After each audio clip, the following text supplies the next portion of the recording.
In the wake of the not guilty verdict in the Florida trial of George Zimmerman, roughly 40 people showed up to an open forum held in UMass Amherst Campus Center.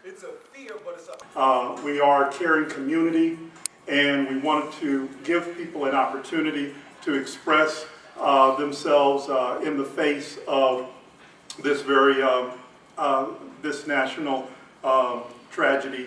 And I think that less than halfway through the trial, it became whether or not Trayvon Martin was innocent. I think that when the marijuana pictures surfaced, when the pictures of him giving the middle finger surfaced, when pictures of him surfaced dressing like a thug, then the prosecutor then had the responsibility of taking on defending Trayvon Martin.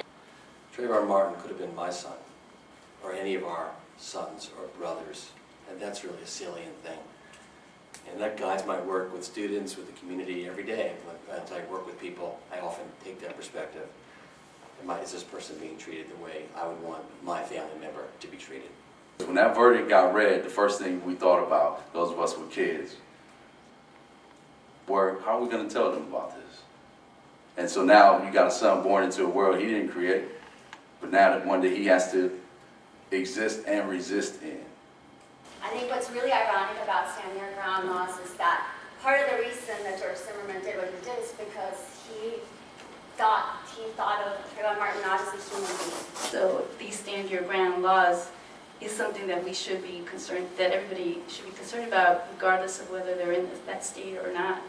75 years of my public life I wanted dedicated to swinging the hammer blow against white supremacy, capitalist imperialism, and all these kind of isms that plague us.